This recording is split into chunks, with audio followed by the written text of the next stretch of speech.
So today is June 10th, 2026, and I just want to begin with sort of a caveat, but also some words of wisdom that do not belong to me. I'm sitting at my desk right now, and right in front of me, I have a bulletin board of like pictures of my family and drawings that my nephews gave me. But I have a quotation that is attributed to the Buddha right in front of me. And the quotation is, "Believe nothing, no matter where you read it or who has said it, not even if I said it, unless it agrees with your own reason and your own common sense." So what I'm about ready to share, I just want you to keep in mind that if this doesn't resonate with you, that's okay. You're allowed to disagree with the tenets of practice, the tenets of Buddhism, the tenets of devotional practice, because this is your practice. You know what's best for you over anybody else. So again, believe nothing unless it agrees with your reason and your own common sense. And that means Bandito Daryl is always welcome to come out during this. So anyways, so today I'm going to be talking about case 15 in the Book of Equanimity. And this is a koan, and it's okay if you haven't done koan practice before, that's all right. It's just considered in the simplest terms, a Zen riddle that doesn't really have an answer. So just sink into it and let's see what happens. So a few months ago, I had the opportunity to go to Great Mountain Zen Center for a month and a half. I was able to meet Laura there in person, along with Corin, who some of you have met. And this is Richard's home Sangha when he's not in New Zealand. And I believe, Daryl, you've done a sesshin online with Great Mountain. Kelly, have you done a sesshin online with Great Mountain? No? Okay, all right. So they're always available. And this is also Sean's sort of home Sangha. And so I had this really great opportunity to continue my koan training with Roshi Shishinwick.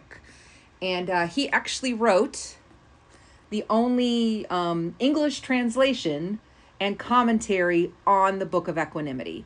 So I'll be talking about his notes in one of the koans we worked on together today. It's a really great book if you feel called to do koans. If you don't worry about it. There are many ways to practice.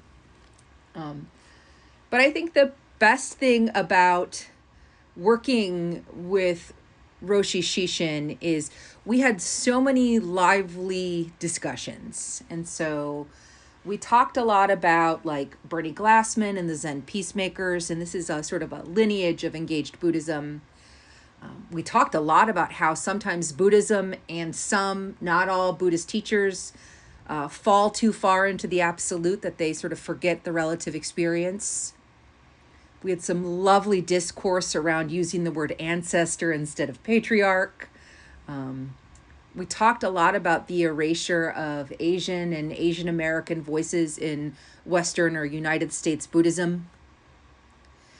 We talked about the role of internment camps in Buddhism for the Japanese in World War II. And a really fun fact, and that's in quotation marks if you're listening to this, is that the United States had all of the names of Buddhist and Shinto priests in Hawaii even before the bombs at Pearl Harbor dropped. So they already knew. And then they were taken away first into the internment camps. Found out that Roshi Shishin did a bearing witness retreat. And this was specifically with the Zen peacemakers, but this focused on the indigenous people in the Black Hills of South Dakota. And this retreat that he did was designed as an alternative to traditional sort of tourism. It brings participants together of a variety of religious faiths with native elders for deep listening, storytelling, ceremonial healing in places shaped by trauma. And if this at all interests you, the Zen peacemakers, they do trips to Auschwitz every year or multiple times a year where you can bear witness there. They do things called street retreats, which I know Richard and I have talked about extensively, where you are on the streets with some of the locally unhoused people in various communities, as well as working in the Deep South, especially what's going on politically now with voting rights and gerrymandering and whatnot. bearing witness retreats like this are really important if this calls to you. So Roshi Shishin had an opportunity to do that. And we also had a long conversation about one of the things when you become ordained in the White Plum lineage is that it's your role to be of service of some kind. And on a humorous note, I asked him if he wanted to get a matching tattoo with me. And he said he would only if it was on the buttocks. And I said, okay. And we've not set a date yet. And I think he's going to back out. I just want to be clear here. And honestly, this conversation was very tongue in cheek. Get it? There's my Sean Murphy pun right there for all of you. So anyways, it's all in good fun. So the last koan I did with him before I left to come back to Ohio was case 15, and it's called Kyozan Plants His Mattock. And just so you know, the mattock is like a garden pick or a garden hoe. Just so you know, in terms of the language as we're going along. And because we talked so much about engaged Buddhism, this was a really great koan for me and for him to sort of end our in-person practice together. So here's the koan. And as I recite it, see what comes up for you. There's no right or wrong answer to this. Again, it's just a tool to deepen our practice. And so the koan is attention. Master Isan asked Kyozan, who was a monk at the time, "Where did you come from?" And Kyozan replied, "I came from the fields." And Master Isan asked, "So how many were in the fields?"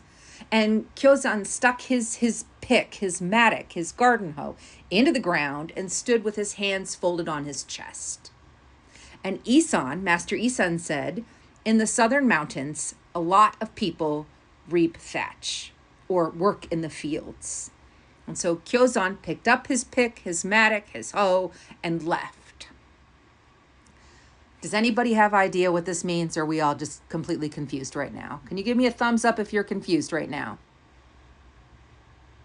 All right. Awesome. And no, if you got it, good for you.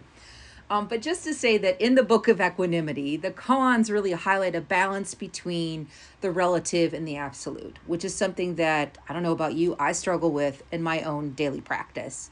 So this has been a really helpful training for me. So we can dig in just a little bit here. So the koan begins again with Master Isan asks the monk Kyozan how many were in the field. Okay, we can sort of take this on two levels. This can be the number of people who are in the field, and it also could mean show me your practice, show me what you've got. And that's what a lot of the koans are asking, or show me mu, show me who, show me what you've got. And Kyozan, he sticks his mattock in the ground and he stood with his hands in his chest. And, and what Roshi Shishin writes in the book, he says, quote, "When Kyozan sticks his mattock in the ground, he is demonstrating just this. When he planted the pick in the ground, everything disappeared, including all of the Buddhas and all of the Dharma ancestors." And so this was the absolute part of this koan here. But Master Isan decided to push Kyozan further because Kyozan's response was not complete. And oftentimes this is what happens. When we dip into the absolute, we become separate from the relative world of you and me and Sean in New Mexico and Momo in Kansas City and right here, this computer. We become separate when we indulge too far in this absolute. Does that make sense? Head nods, confusion. Okay. So why was this response not complete? And so what Roshi Shishin says in his book is that because he only tapped into the absolute, he missed the relative, and he forgot about the everyday life of all those who work in the southern fields. So all those who are still, reaping thatch, planting vegetables, and also all of those who are practicing. There's that fine balance and then later integration of the absolute and the relative in Buddhism. And so the question became in my discussion with Roshi Shishin, so how does this apply to us in 2026? We don't live in feudal Japan. Some of us have had training in a samurai lineage with Rochester, but we aren't samurai. Some of us identify as women or identify as non-binary. So we often don't see our experiences reflected in the koans in some sort of concrete way. But some fun facts real quick about koans. Anybody want to take a guess? You can hold up your fingers with your answer. In the Mumon Koan, there are 49 cases. How many women do you think there are in those 49 cases in the Mumon Koan? Anybody want to take a guess? Okay, is that a 0 or a 3, Kelly? 0. Daryl, are you also saying 0?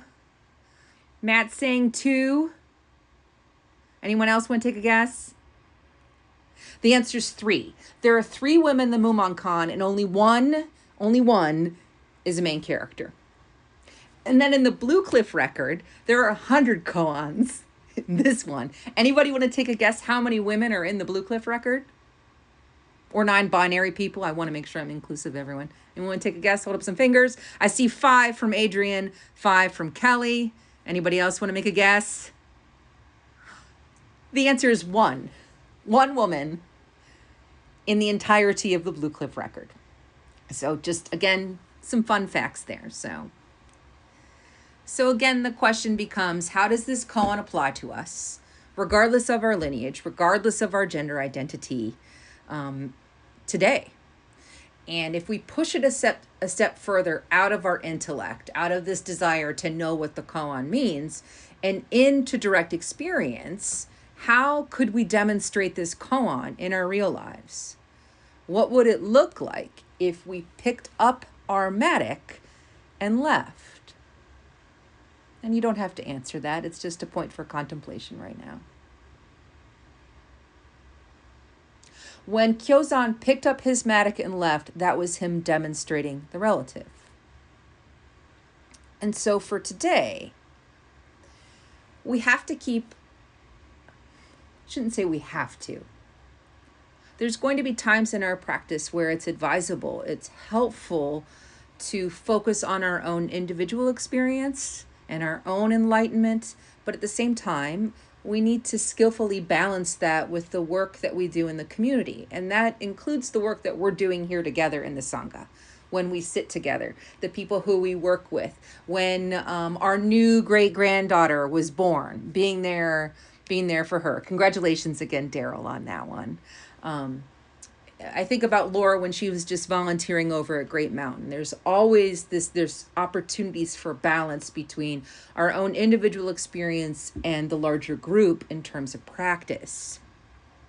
However, where it gets really tricky is that Zazen is not separate from the world, and our practice is not complete if it stops at our own personal refinement or private awakening or just to better ourselves. And if I'm honest, one of the biggest reasons why I came to Buddhism is because I didn't like myself and I wanted to better myself. I wanted to fix myself. And there really isn't anything to be fixed, is what I've learned. There's this shift in practice. The longer we sit, the more it doesn't become about us in an individual relative way.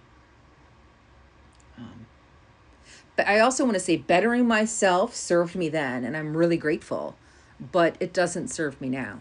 And so this is one of the questions I'd love for you to consider if it resonates with you, is that where is that line between individual and communal practice, and is there really a separation? So also just to say, the question isn't about awakening or insight or enlightenment. It can and often does arise in solitude. You and the mat, you on the mat, or you out doing walking meditation. I used to be a really big fan of Brad Warner till he turned a little crazy. But he described his own awakening experience as he was walking in the woods one day, or walking down the road of his street and really connected with nature. And I know that's something Kelly does on a almost a daily basis as somebody who has expertise in forest bathing. So, but the question isn't whether the insight arrives in solitude, but whether or not the insight is allowed to move, to touch, to be accountable to the wider field of life that arises within. So it's about that integration piece. Yes, you can have your kensho or your awakening moment or whatever it is, but the question comes is how do you integrate that into your daily life? And on the flip side, when we integrate practice into our lives on a daily basis, how can that foster a kensho or a moment of insight or unlocking? There isn't a separation there. And even in Affirming Faith in Mind, one of the lines is, awakening is to go beyond both emptiness as well as form. If we rest only in the absolute, our practice is incomplete. If we rest only in the relative, our practice is incomplete. And I recognize that this can be a really tough pill to swallow, especially with traditions that emphasize direct realization through the process of just you on the cushion striving for mu and hu, or whatever koan you're working on. And there is so much value in that. I want to be clear. But we also, again, we need to integrate that if and when it happens. So here are some direct quotations that I received from people who are not here today with regards to this balance between emptiness and form with regards to their practice. So one person said to me, well, I can become enlightened alone. Another person said, quote, it may look like I am avoiding people, but I'm actually liberating them energetically. Another one, which, this one's really sassy, and so there's some great love for me in this one. It says, I'm serving all beings by not engaging with them. And this is my personal favorite. I don't need to do community service because my zazen is service to the world. And there's truth in all of these things, in these statements. There's sincerity in these statements. There's sassiness in these statements. I appreciate the humor and the sincerity, but it's also worth investigating what we mean by alone and what we mean by service.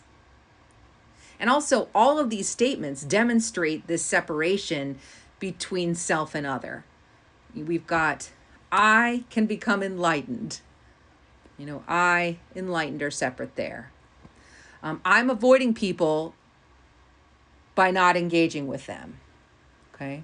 Or my zazen is separate from the community.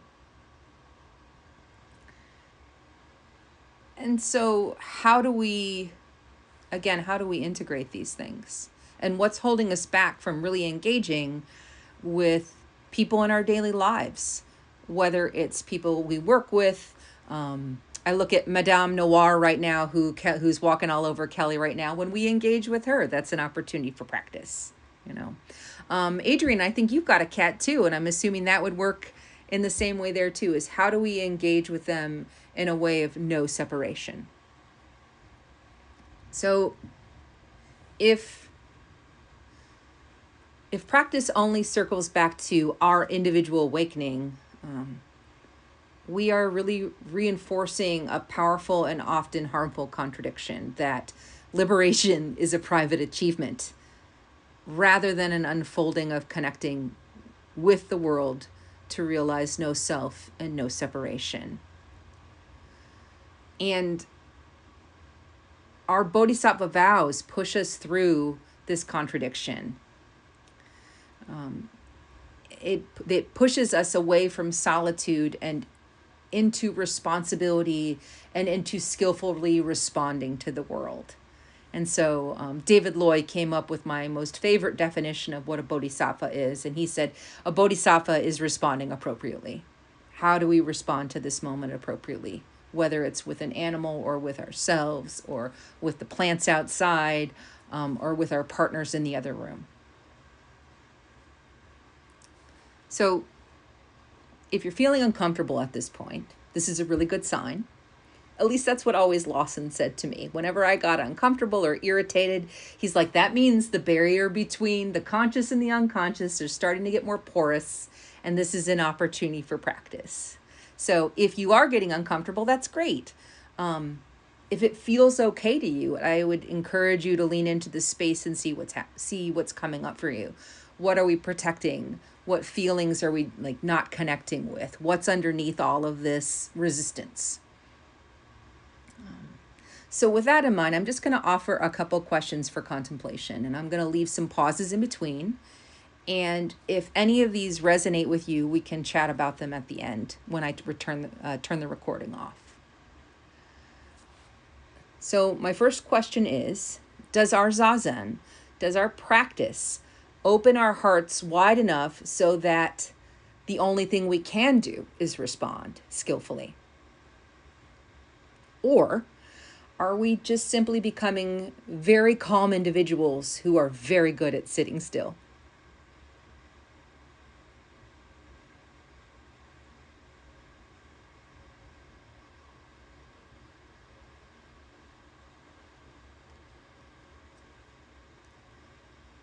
And another question is, if enlightenment or kensho or awakening or an aha moment or an unlocking, if it's fully private, why does every tradition in Buddhism keep bothering with vows and sanghas and teachers? If it's private, why is this done in community? Or why is this helpful to do in community, I should say?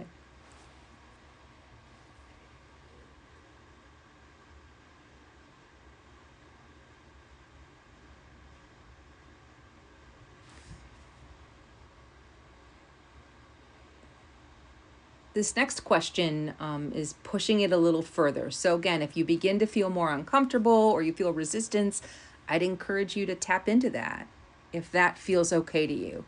Okay, so when you're alone, is it actually spacious? When you're practicing alone, is it actually spacious? Or is it just a carefully curated separation from personal discomfort? And it can be both. It could be neither. But when we solely practice alone, are we doing it because it's spacious, or is it because we're avoiding discomfort in engaging with others or engaging with the world?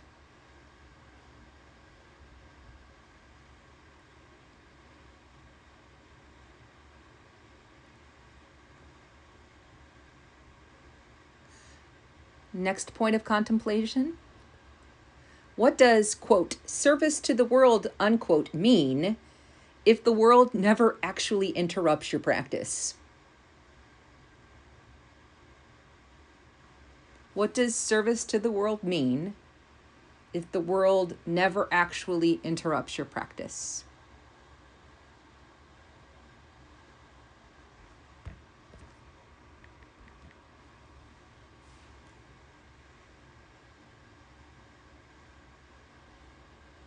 Another point of contemplation. If no one ever sees the fruit of your experience, could be a kensho, could be an aha moment, again, could be an emotional unlocking. How do you know it's not just a very peaceful form of self-involvement?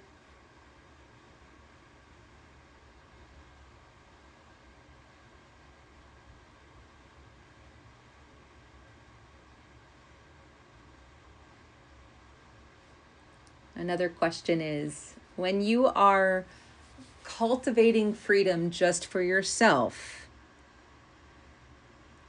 is it an aesthetically pleasing kind of spiritual independence? Is it just about the looks, or is it about something that goes deeper?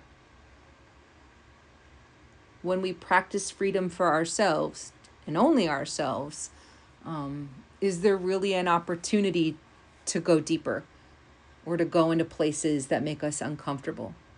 Or as Pema Chodron says, the places that scare us.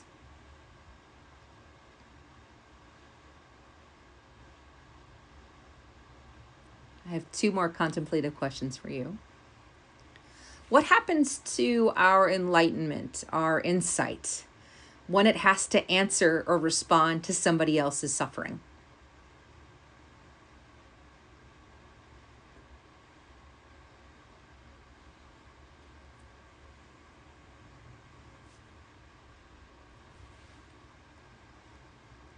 And perhaps another really difficult question is, if your practice never inconveniences you, is it complete or is it complacent? If your practice never inconveniences you, is it complete or is it complacent?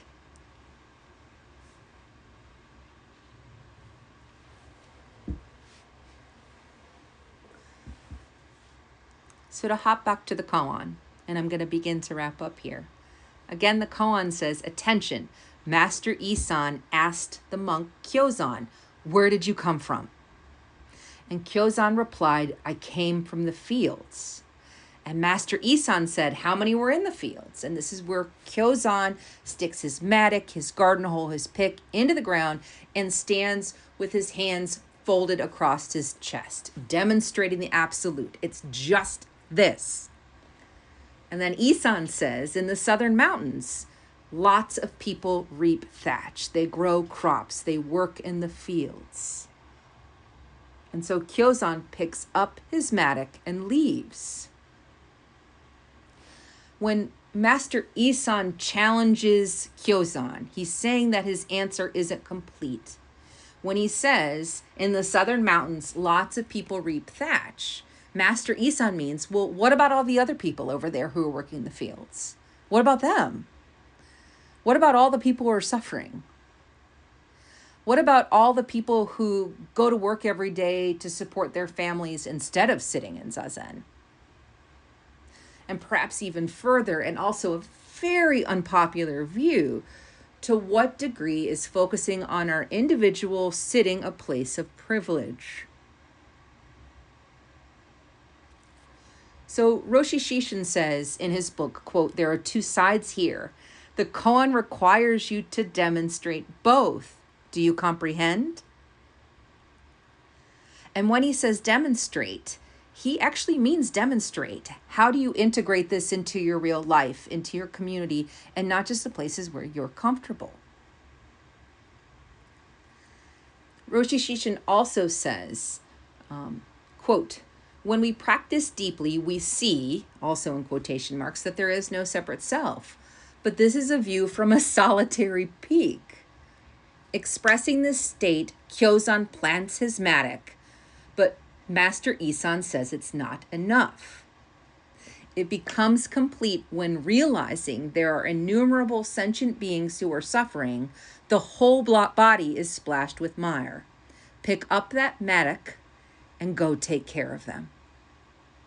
That is when complete begins to happen. So I'm curious, and this is where I'm going to turn it off. What would this look like for you? What could, maybe it wouldn't, what could happen with your practice if you pulled up your mattock and went to go take care of them? So thank you for listening. I'm turning off the recording, and I'm excited about engaging in some lively discussion.